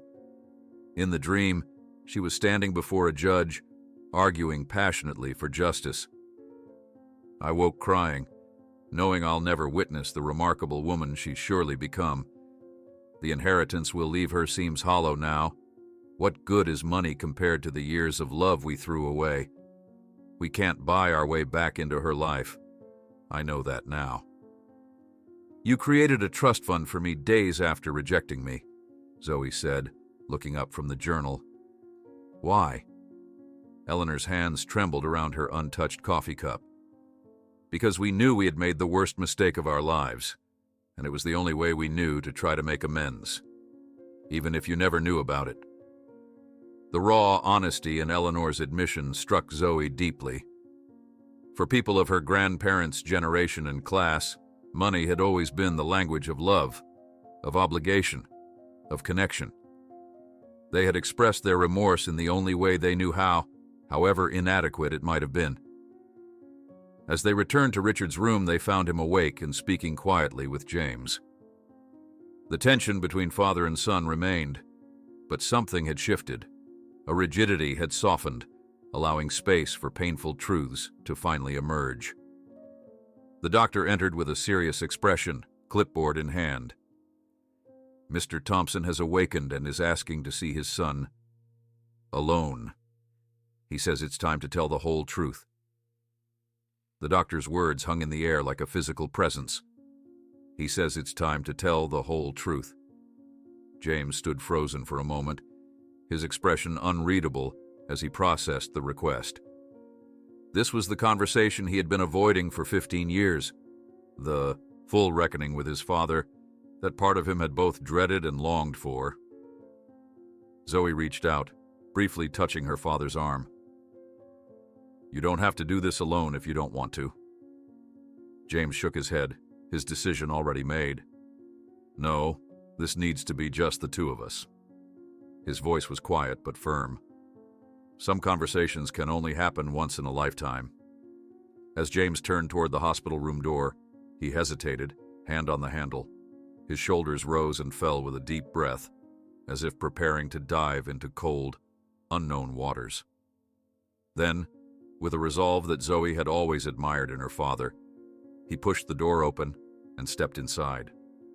The room was dimly lit. The afternoon sun filtered through half-closed blinds, casting striped shadows across Richard's hospital bed. The various monitors created a steady, rhythmic background of beeps and hums, the mechanical soundtrack of mortality. Richard looked smaller somehow, diminished against the white hospital sheets, the oxygen mask momentarily set aside so he could speak clearly. James approached slowly, taking the chair beside the bed. Neither man spoke immediately, the weight of 15 years of silence creating its own gravity between them. "You came," Richard finally said, his voice raspy but distinct. "The doctor said you wanted to talk." James's reply was neutral, careful. Richard's weathered hand moved across the blanket, not quite reaching for his son, but gesturing toward him. "There are things I never told you, things you deserve to know before it's too late." Outside in the waiting area, Eleanor sat beside Zoe, her usually perfect posture now curved with exhaustion and worry. "I never thought it would end like this," she admitted, staring at the closed door that separated them from the two men. "All those years wasted." Zoe studied her grandmother's profile, noting the deep lines that sorrow had etched around her eyes and mouth. "What did Richard never tell my father?" she asked directly. Eleanor's hands twisted in her lap, a nervous gesture Zoe had noticed repeatedly since their reunion.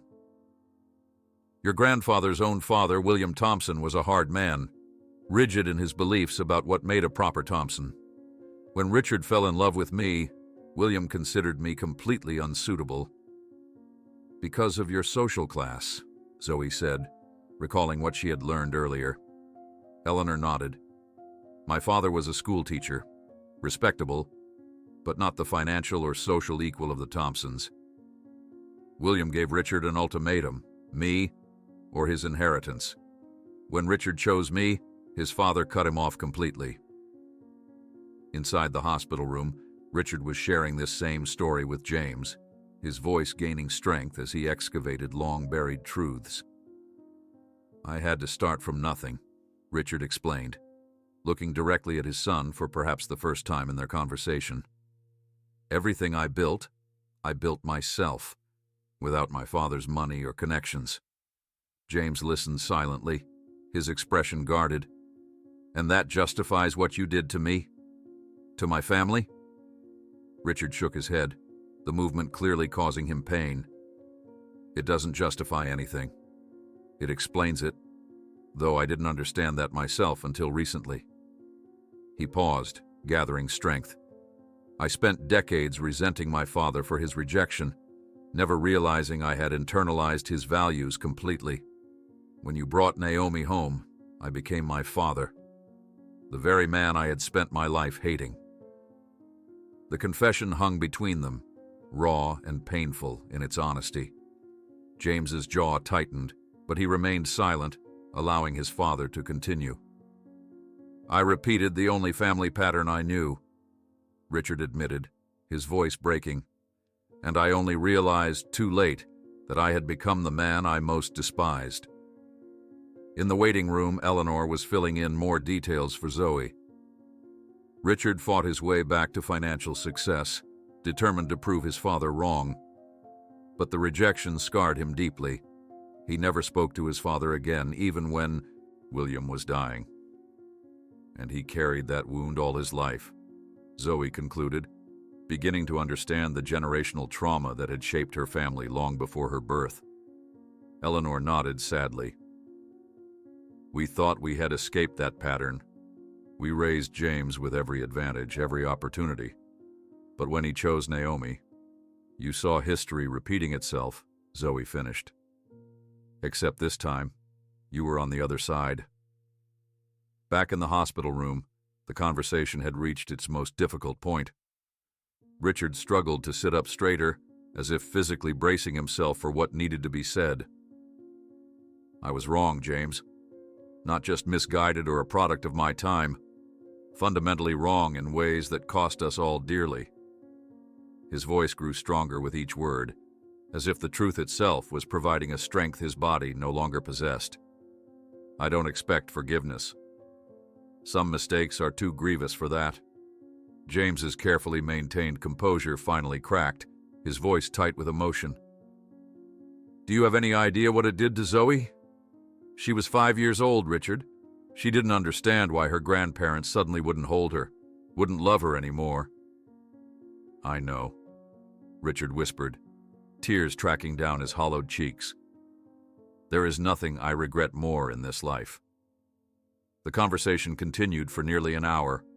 Painful truths excavated like shrapnel from old wounds, painful to remove, but necessary for healing. Neither man emerged unscathed, but as James finally rose to leave, something had shifted between them. Not forgiveness, not yet, but perhaps the beginning of understanding. When James emerged from the room, his eyes were red-rimmed but clear. Eleanor immediately stood, her expression questioning. He's asking for you, James told her quietly, and then he wants to rest. As Eleanor slipped into the hospital room, James sat heavily in the chair beside Zoe, emotionally drained from the encounter. He told me everything, he said after a long silence. About his father, about how he was disowned, about how he spent his life trying to escape a pattern only to replicate it exactly. Does it change anything for you? Zoe asked carefully. James considered the question, his gaze fixed on the middle distance. I don't know yet. Understanding the why doesn't erase the what. He looked at his daughter, his expression softening. But maybe it's a start. In the corridor near the vending machines, Naomi found Eleanor later that afternoon. The two women, connected by marriage but separated by years of pain, stood awkwardly for a moment before Eleanor spoke. I need to tell you something, Naomi. Something I should have said 15 years ago. Eleanor's practiced social composure had abandoned her, leaving only raw honesty. I fought with Richard that night, the night he threw you all out. Not loudly, not dramatically, but I argued against what he was doing. Naomi's eyes widened slightly at this revelation. You never said a word during the confrontation. No, Eleanor agreed, shame evident in her voice. I disagreed in private but stood by him in public. My cowardice in that moment has been my greatest regret. You didn't agree with his actions? Naomi asked, trying to reconcile this new information with her memories of that painful night. Eleanor shook her head, tears forming in her eyes. I was raised with the same prejudices he was, but I loved Zoe from the moment she was born. When Richard demanded you all leave, I knew it was wrong, but I lacked the courage to stand against him. Her voice broke. By the time I found my voice years later, the damage was done. Naomi absorbed this information in silence, her expression thoughtful. Why tell me this now? Because you deserve to know, Eleanor replied simply, and because I've spent 15 years wondering what might have happened if I'd been braver that night. The next morning brought a surprising development. James arrived at the hospital with his son, Malcolm, the 10-year-old. Grandson Richard and Eleanor had never met. The boy clutched a carefully drawn "Get Well" card, his expression curious rather than apprehensive as they made their way through the hospital corridors. "Are you sure about this?" Zoe asked her father quietly, falling into step beside him. James nodded, his hand resting gently on his son's shoulder. He should know his grandfather, even if it's just for a little while, and Richard should know him. The moment when Malcolm entered Richard's hospital room was transformative. Richard's tired eyes widened at the sight of his young grandson, a perfect blend of James and his Vietnamese-American wife, Lucia, who had stayed home to give the family this private moment. "Hello," Malcolm said with the direct simplicity of children. "I'm Malcolm. Dad says you're my grandfather and you're very sick." Richard's weathered face transformed with a smile that erased years of pain and illness. "Hello, Malcolm," he replied, his voice stronger than it had been in days. "I'm very glad to meet you." As Zoe watched the interaction between her grandfather and her young brother, she marveled at Malcolm's natural ability to bridge the chasm that adults had spent years creating and maintaining. There was no judgment in the boy's questions, no awareness of the painful history, only curiosity and the uncomplicated openness of childhood. Later, as they left the hospital, James walked beside Zoe in thoughtful silence. Finally, he spoke, his voice quiet but clear. "He wants to know Malcolm," he said, referring to his father. "Acho que está na hora do meu filho ter avós, mesmo que seja por pouco tempo." "I think it's time my son had grandparents, even if it's only for a short while," James said, his voice carrying a newfound resolve that surprised even himself. Zoe studied her father's face, noticing the subtle shift in his expression, a softening around the edges that hadn't been there before Malcolm's visit with Richard. The rigid wall of resentment that James had maintained for 15 years hadn't exactly crumbled, but perhaps a small window had opened, allowing fresh air into a space that had been sealed tight for too long. Malcolm seemed to like them, Zoe observed carefully as they walked through the hospital parking lot. James nodded slowly. "Kids don't carry our baggage. They see people as they are in the moment, not as the sum of their past mistakes." He unlocked the car with a sigh. Maybe there's something to learn from that. The following weekend brought a carefully orchestrated reunion. James and Naomi had spent hours preparing Malcolm for a more formal meeting with his grandparents, trying to explain the complex family history in terms a 10-year-old could understand without burdening him with its full weight. "Your grandparents made some mistakes a long time ago," Naomi explained gently as she helped Malcolm choose a shirt for the visit. "They hurt Dad's feelings very badly." Malcolm, perceptive beyond his years, looked up with serious eyes. "But they're sorry now, right? That's why we're going to see them." "Yes," James answered from the doorway, his voice steady despite the emotional complexity of the moment. "They're trying to make things right. And part of that is getting to know you." Malcolm considered this with the straightforward logic of childhood. "When I make a big mistake and say I'm sorry, you always give me another chance." James and Naomi exchanged a glance laden with meaning. From the mouths of babes, indeed. The drive to the hospital was quiet, each family member lost in their own thoughts.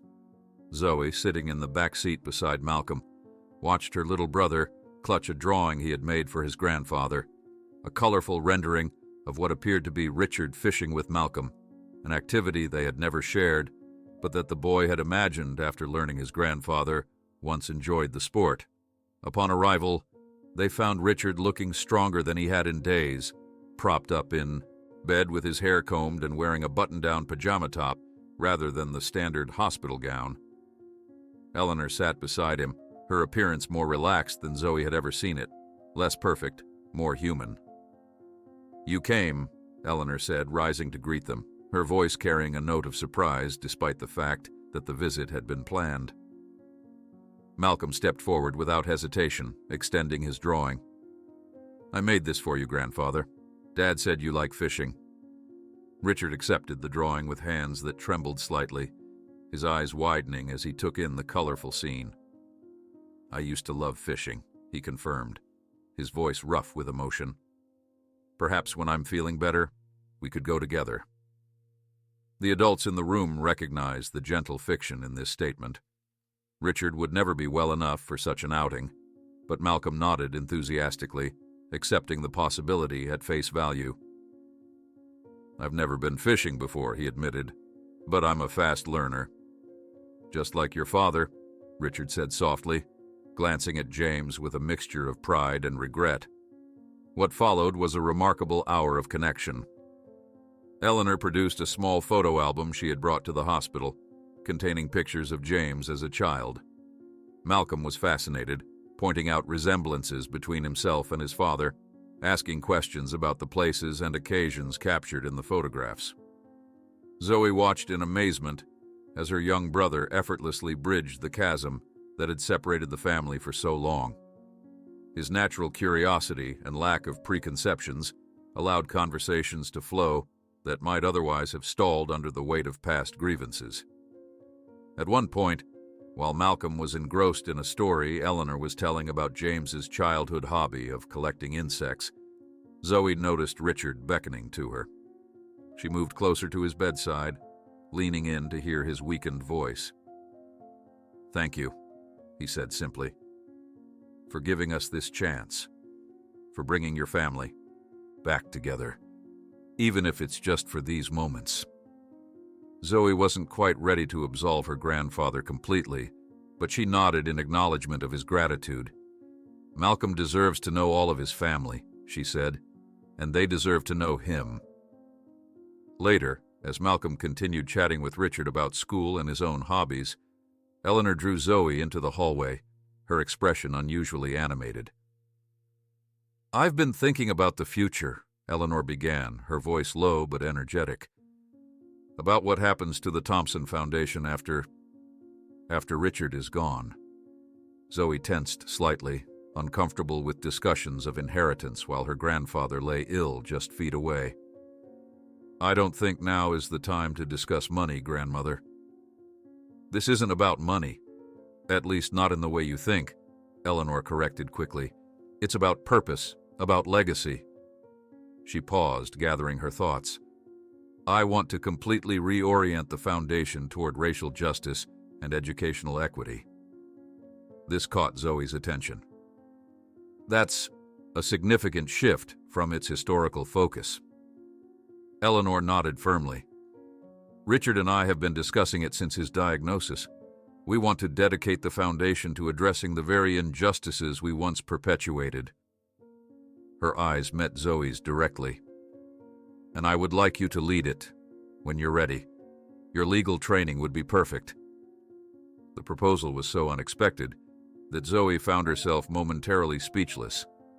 The idea of steering the substantial resources of the Thompson Foundation toward causes she believed in was undeniably appealing, yet something held her back. "I don't know if I'm ready for that," she said finally. "Or if it's what I want." Eleanor reached out tentatively, not quite touching Zoe's arm, but gesturing toward her. "You don't need to decide now. Just promise you'll think about it. The foundation could do so much good under your direction." Their conversation was interrupted by a nurse approaching with medication for Richard.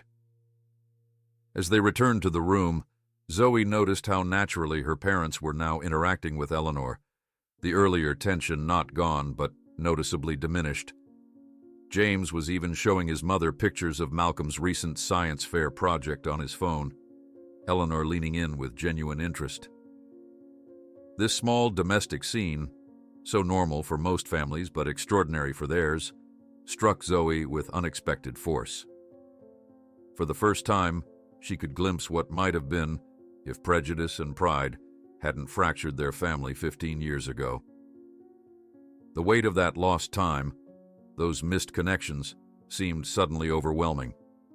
As the visit concluded, Malcolm surprised everyone by hugging both grandparents without prompting. "I'll bring more drawings next time," he promised, completely confident there would be a next time. The family was walking toward the elevator when Eleanor suddenly stumbled, her hand flying to her head with a small gasp of pain. Naomi, with her nurse's instincts, reacted immediately, steadying the older woman and guiding her to a nearby chair. "I'm fine," Eleanor insisted, though her unusually pale complexion suggested otherwise. Just a bit dizzy from all the excitement. Let me check your pulse, Naomi said, already reaching for Eleanor's wrist with professional efficiency. James crouched beside them, his medical training overriding personal history as he studied his mother's face. How long have you been having these spells? It's nothing, Eleanor insisted, just stress and poor sleep, with Richard ill. But Zoe noticed the concerned look that passed between her parents, both medical professionals who recognized symptoms others might miss. After ensuring Eleanor was steady on her feet, Naomi insisted on accompanying her back to her apartment, overriding polite protests with firm professional concern. That evening, as Zoe helped her father prepare dinner in the kitchen of her childhood home, she finally asked the question that had been on her mind since Eleanor's proposal. What would you think if I got involved with the Thompson Foundation? Grandmother wants me to help redirect its focus toward racial justice work. James's hands stilled on the vegetable he was chopping. He was quiet for so long that Zoe thought he might not answer. A month ago, I would have said absolutely not, he finally admitted.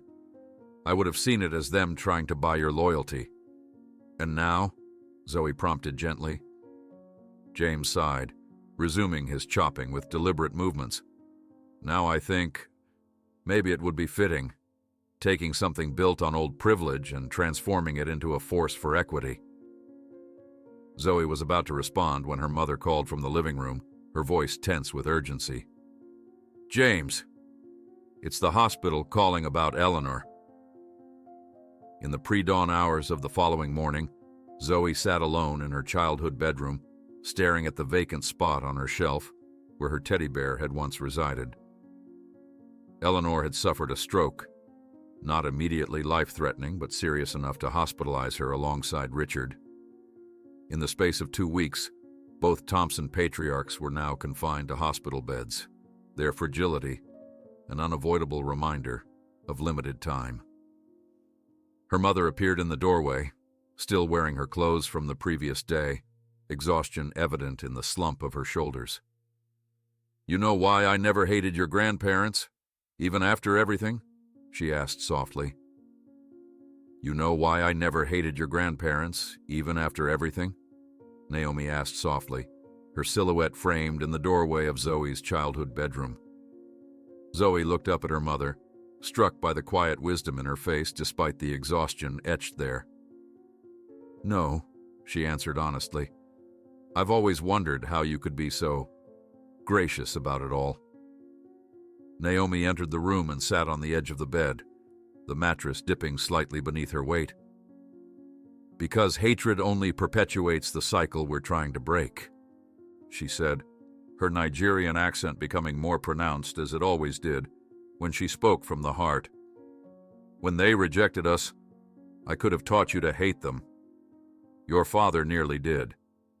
But what would that have accomplished? The simplicity and profound truth of her mother's words washed over Zoe. All these years, Naomi had carried this wisdom silently, allowing Zoe the space to form her own opinions about the grandparents who had rejected her. How did you get so wise?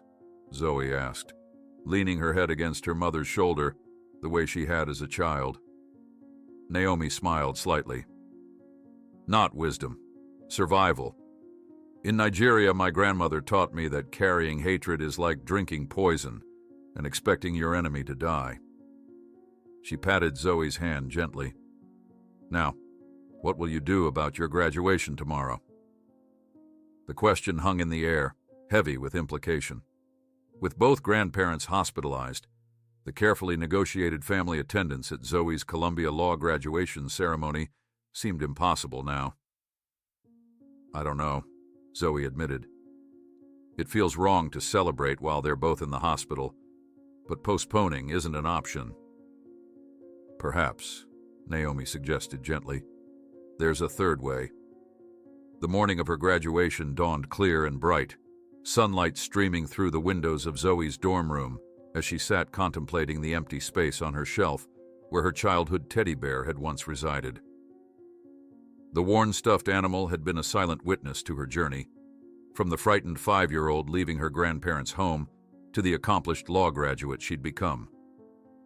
Zoe ran her fingers along the empty shelf, feeling the absence of the bear as a tangible reminder of all that had been lost and, perhaps, what might yet be regained. The past weeks had transformed her understanding of her family history, revealing layers of complexity beneath the simple narrative she'd carried for 15 years. Her phone vibrated with a text from her father. "We're ready whenever you are. Your mother says not to forget your cap." A small smile touched Zoe's lips. Even in the midst of family crisis, James Thompson remained practical, focused on the immediate task at hand. It was how he had survived the devastating rejection all those years ago, one foot in front of the other, moving forward, despite the pain. The official graduation ceremony was brief for Zoe. She appeared just long enough to cross the stage and accept her diploma, exchanging quick greetings with classmates and professors before slipping away. Her heart wasn't in the celebration. It was divided between 2 hospital rooms across town. By early afternoon, Zoe stood outside Eleanor's hospital room, dressed in her graduation regalia. Her father and mother waited a few steps behind, giving her space for this moment she had chosen. Malcolm stood beside them, uncharacteristically solemn in his Sunday best, holding a small bouquet of flowers he had insisted on bringing for his grandmother. Zoe took a deep breath, straightened her cap, and pushed open the door. Eleanor's face, still bearing the subtle asymmetry from her stroke, lit up with surprise and emotion when she saw Zoe in her graduation gown and cap. She struggled to sit up straighter in the hospital bed, her eyes filling with tears. "Zoe," she whispered, her speech slightly slurred from the stroke. "You came." Zoe moved to her grandmother's bedside, suddenly certain that she had made the right decision. "I couldn't imagine today without you there in some way," she said simply. The emotion that crossed Eleanor's face was complex, joy mingled with deep regret and gratitude. She reached for a notepad on her bedside table, her hand trembling slightly as she wrote, her speech still too affected for complex sentences. The note read, "Not seeking forgiveness, just understanding. Some mistakes too big to forgive." Zoe read the words, feeling their weight and truth. "Maybe," she acknowledged softly, "but we can still choose what happens next." The door opened wider as James, Naomi, and Malcolm entered, completing the tableau of family reunion. Eleanor's eyes widened further at the sight of her son in a crisp suit, clearly dressed for his daughter's graduation, but here, in her hospital room instead. Malcolm approached the bed without hesitation, presenting his bouquet with the unself-conscious grace of childhood. "These are for you, grandmother," he said, "to help you feel better." Eleanor accepted the flowers with her good hand, a tear slipping down her cheek as she nodded her thanks. James stood at the foot of the bed, his expression a complex mixture of lingering hurt and newfound compassion. "We thought," he said carefully, "that we would bring the celebration to you and Dad." 10 minutes later, the family assembled in Richard's room, where he was sitting up in bed, looking frailer but alert, his eyes brightening at the sight of Zoe in her academic regalia. The hospital staff, touched by the family's story, had bent the rules to allow them to gather briefly in his room, even bringing a small cake from the cafeteria. "A private ceremony," Zoe explained, standing tall in her graduation gown. "For family only." Richard's gaze moved slowly from Zoe to James, then to Naomi and Malcolm, as if memorizing each of their faces. "Thank you," he said, his voice stronger than it had been in days, carrying the weight of gratitude for much more than just this moment. Eleanor, wheeled in by a nurse, reached into her handbag with her good hand and removed a small, worn box. "For you," she said to Zoe, her speech halting but determined. Inside the box, Zoe found dozens of cards. Birthday cards, Christmas cards, graduation cards for every milestone from high school through college. Each one written, addressed, but never sent. 15 years of correspondence that had never reached its destination, a paper trail of regret and distant love. Every year, Eleanor explained haltingly, wrote them, too afraid to send. Zoe leafed through the cards, noting the dates, the carefully chosen messages, the personal notes added in Eleanor's elegant handwriting. Here was tangible evidence of the regret her grandparents had carried, the connection they had maintained in private, even as they remained estranged in reality. The moment hung suspended, heavy with unspoken emotions. Then James stepped forward, removing something from his suit jacket pocket, Zoe's childhood teddy bear, worn and faded, but instantly recognizable. "I think," he said quietly, placing the bear in his daughter's hands, "this belongs with you." The symbolic gesture, her father returning the tangible link to her grandparents, moved Zoe deeply. She clutched the stuffed animal, feeling its familiar softness, a thread of continuity connecting her past to her present. "When I was a child," she began, looking around at her assembled family, "I used to think that families were supposed to be perfect, that they either loved each other completely or not at all. I know now that's not true." Richard nodded slowly, his eyes fixed on his granddaughter with undisguised pride and sorrow. "Real families are messy and complicated," Zoe continued. "They make terrible mistakes. They hurt each other, but they can also heal if they're brave enough to try." 6 weeks later, a different gathering took place. Zoe stood in the kitchen of her parents' home, watching through the window as her father and grandfather sat on the back porch, engaged in what appeared to be a serious but civil conversation. Richard, released from the hospital but still visibly ill, listened intently as James spoke, occasionally nodding or offering brief responses. Eleanor, her speech and mobility improving with therapy, sat at the dining table with Naomi and Malcolm, helping the boy with the school project.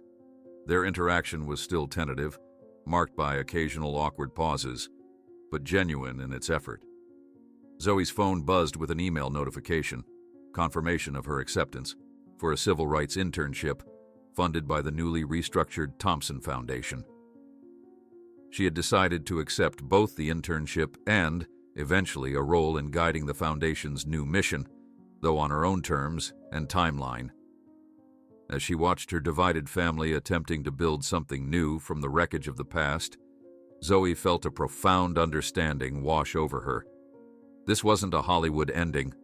No dramatic declarations of forgiveness, no magical healing of all wounds. This was something more authentic and ultimately more valuable. Imperfect people making an imperfect peace, step by tentative step. Some people think reconciliation means forgetting, Zoe thought, observing her father and grandfather in their careful conversation. But I've learned that true reconciliation is remembering fully and choosing to move forward anyway.